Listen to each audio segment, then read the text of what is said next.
benar identik, tapi kan aslinya pada waktu di lab screen itu tidak ditunjukkan. Seharusnya kalau ada dugaan ijazah palsu, sebaiknya harus dari Mabes itu harus sita barang bukti itu.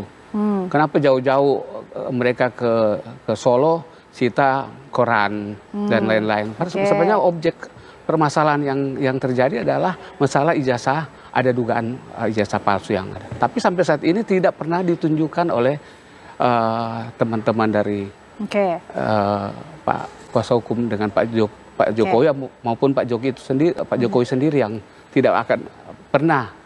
Ini kan Bapak bangsa ya, kan mantan presiden. Seharusnya logo lah, tunjukin selesai permasalahannya. Untuk menunjukkan itu adalah hal yang wajar harus ditunjukkan. Karena kami juga kemarin meminta kepada Polda Metro Jaya untuk kalau bisa disita barangnya. Gimana mereka lapor tapi tidak mau menyerahkan barang. Harusnya polisi punya hak untuk menyita sebenarnya. Tapi memang kami melihat permintaan ini tidak berdasar. Pertama, kami melihat tidak ada kewajiban kami untuk menunjukkan. Kedua, ditunjukkan pun sebenarnya sulit untuk dinyatakan asli atau tidak asli. Karena keaslian sebuah dokumen, apalagi yang analog, itu memang harus melalui forensik. Nggak mungkin dengan kasat mata lalu orang mendebak-debak asli atau tidak asli.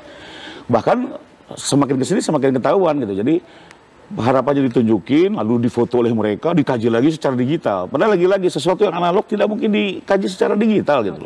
Ini kan kemarin kelihatan tuh, ada 3 ijazah ditunjukkan oleh Barreskrim, langsung difoto, dikaji-kaji. Padahal itu tidak bisa, sesuatu yang analog harus dikaji secara analog, sesuatu yang digital harus dengan digital. Jadi dengan keadaan seperti ini, justru buat kami semakin kita nggak tunjukkan gitu ya, karena tidak ada kecuali penyidik dan hakim yang meminta pasti kami serahkan. Contohnya, di Barreskrim itu kan masih penyelidikan. Tidak ada kewajiban kami untuk menyerahkan secara hukum karena belum ada upaya paksa. Tapi pada saat kami disurati, kita diskusi, ya sudahlah biar cepat, biar clear, kita serahkan. Dan ternyata itu diuji lapor.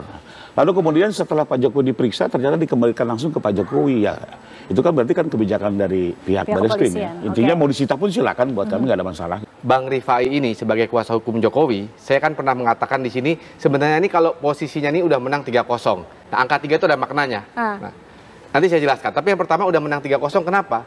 3-0 untuk siapa nih, Mas Aristo? Untuk Pak Jokowi. Ya, justru yang sekarang anginnya itu mengarah ke Pak Jokowi, bertiup kencang kayaknya mau menyerang balik. Menyerang Roy Suryo CS. Kenapa? Begini, kebenaran formal ini sekarang sudah bertiup ke arah Pak Rifai dan kawan-kawan. Apa maksudnya? Pertama, otoritas sudah mengatakan UGM itu ijazahnya asli. Kemudian itu identik lapor Barreskrim. Kemudian dicocok-cocokkan identik dengan ijazah-ijazah yang keluar tahun demikian. Cuman koran kelulusan, KKN, dan lain-lain. Itu yang namanya kebenaran formal. Nah, kenapa angka 3? Karena di Indonesia, sistem pembuktian kita untuk menetapkan tersangka cuma perlu 2. Untuk memidanakan orang cuma perlu 2. Ditambah keyakinan hakim. Nah ini kalau kita jumlah akumulasi buktinya, itu sudah lebih dari 2. Ya, makanya saya bilang 3. Itu pembuktian sederhana, ya. Itu sederhana, tetapi juga terlalu rendah menurut pendapat saya. Artinya kebenaran formal ini sudah mengarah ke Pak Rifai dan kawan-kawan, sudah memihak ke Pak Rifai dan kawan-kawan. Ini adalah kebenaran formal. Apa itu kebenaran formal? Legal truth, kebenaran yang dimonopoli oleh negara. Apa maksudnya dimonopoli? Ya, negara menyediakan instrumen-instrumen hukum yang namanya hukum acara, sehingga dia bisa mendefinisikan kebenaran lewat hukum acaranya. Nah, tapi kebenaran formal belum tentu sama dengan actual truth, kebenaran aslinya. Kenapa? Ya kadang-kadang ada distance, ada jarak. Kebenaran formal tidak sama dengan kebenaran asli. Di dalam hukum kita sering, ya, misalnya perkara Sambo, kebenaran formalnya berbeda pertama. Kebenaran aslinya baru terungkap. Apa, Mas Aristo, ketika ada perbedaan di situ? Nah gini, makanya saya mau katakan, yang sekarang itu lagi mencoba diutak-atik ya oleh Roy Suryo dan kawan-kawan adalah mendistancing, memberikan jarak antara kebenaran formal dan kebenaran aktual, actual truth. Ya. Bagaimana caranya actual truth? Pertama, menyerang dulu metode mendapatkan ijazahnya.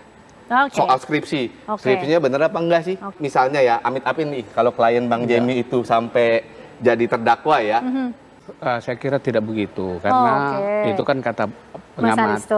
Fakta yang ada sebenarnya, kita lihat dari proses itu sampai itu ijazah ada. Pertama, kan waktu masuk kuliah, Pak Jokowi sendiri bilang, waktu saya IPH-nya 2. Setelah itu kan ada prosesnya masuk, kalau mahasiswa itu kan harus ada KHS-nya, berapa SKS yang dia dapat kalau dengan IP 2. Setelah itu KKN. Kemarin kontraproduktif apa yang dikatakan oleh Mabes Polri, katakan bahwa KKN-nya Pak Jokowi tahun 83, Pak Jokowi sendiri membantah, dibilang 85. Mana yang benar? Ini satu. Yang hasil penelitian yang didapat, makanya Pak Rismon dan teman-teman Pak Roy Suryo melakukan penyelidikan bukan metode penelitian yang dilakukan. Kedua, ketemu dengan Pak Jokowi, katakan ini kontraproduktif, katakan bahwa Pak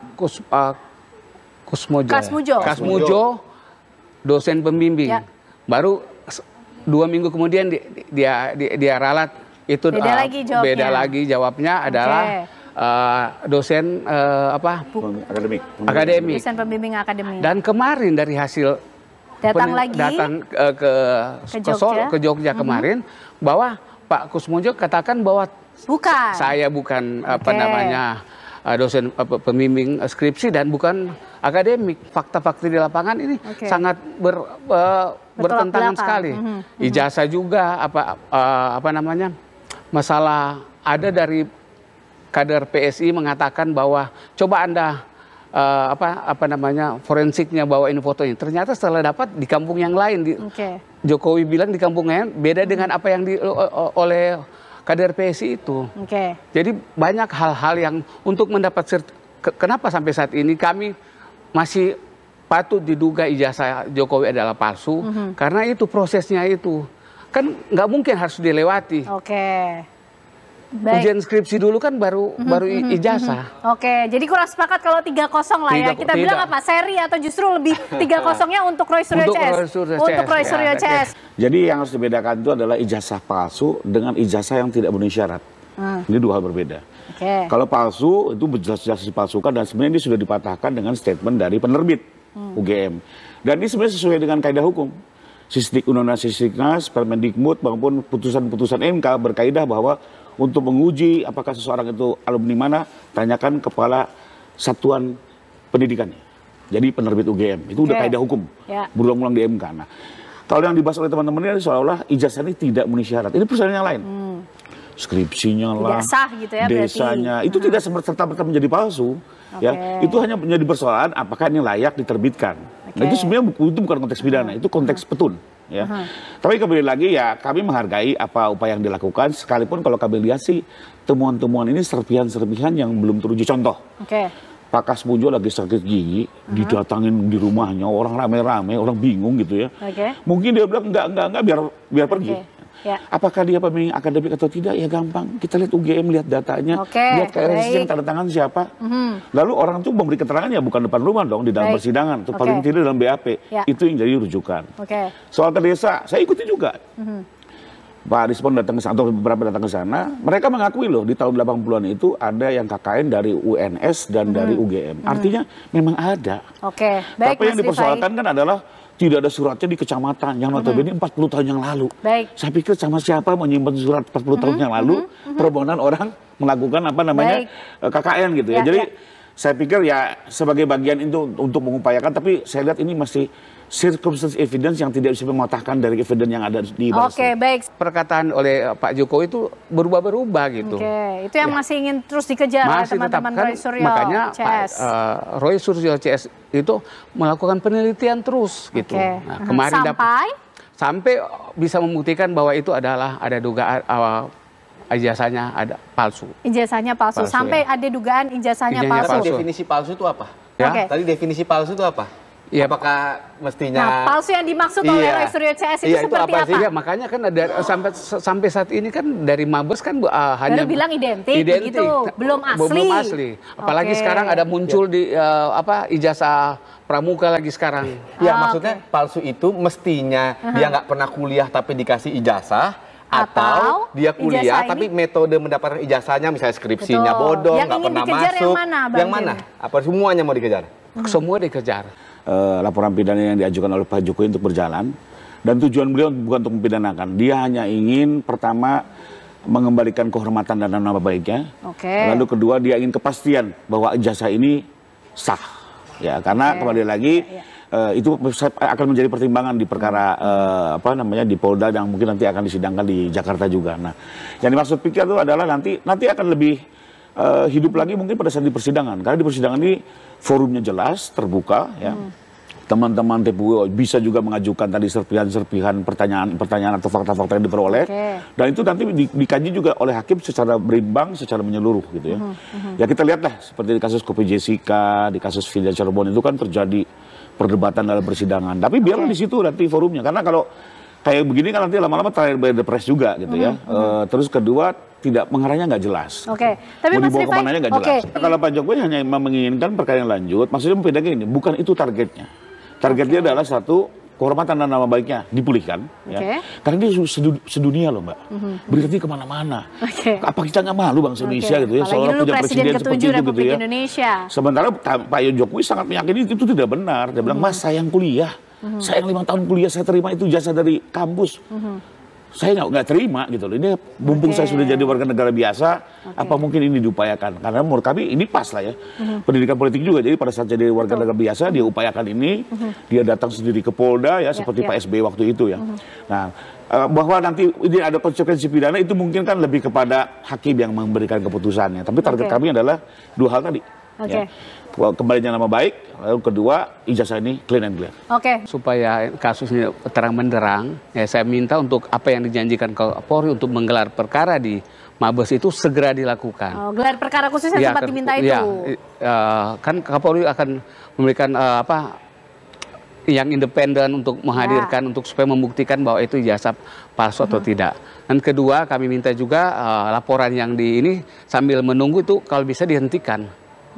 Yang laporan yang di Polda terhadap klien kami. Saya sih memahami kalau teman-teman pengacara dari pihak yang terlibat ya terkait dengan 24 sosial media yang kami laporkan menginginkan itu henti. Tapi kami justru dari pihak korban menginginkan ini berjalan dan ada kepastian. Ya. Nanti biarlah mekanisme yang akan menjawab ya. Lagi-lagi kuncinya adalah pembuktian. Kuncinya adalah kalau kami sih meyakini seluruh direct evidence sudah ada dikeluarkan oleh otoritas yang berwenang. Maka ini seharusnya bergulir. Tapi sedangkan juga sedang berlangsung peradilan untuk persidangan perdata di Sleman dan juga Solo. Mas Aristo, ini bagaimana kemudian? Apakah saling terkait? Jadi nggak harus saling menunggu. Ini namanya mekanisme prayudisial. Apa itu mekanisme prayudisial? Ketika hukum perdata dan hukum pidana itu bersinggungan.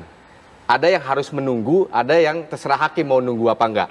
Nah, di dalam konteks dugaan ijazah palsu misalnya 263 KUHP, di sini juga kemudian ada pencemaran nama baik, fitnah, Undang-Undang ITE, ini tidak termasuk dalam perkara yang harus menunggu putusan perdata. Hukum Indonesia mengatur itu udah jadul-jadul, tahun 56, tahun 80. Jadi ini nggak harus saling menunggu, terserah hakim pidananya. Nah, ketika itu tidak lagi menunggu, maka hakim pidana, proses pidana ini bisa jalan terus. Begitupun juga dengan perdata. Iya, bisa jalan berbarengan. Jadi tidak harus saling menunggu. Jadi nanti di perdata pasti itu ada statement Barreskrim udah ada lapornya, ada uji identik tadi, ada kemudian foto-foto bahwa masuk kuliah betul, ada KKN-nya, ada teman-temannya jadi saksi, oh ya betul saya wisuda bareng. Itu sudah memenuhi perdata lebih bebas lagi.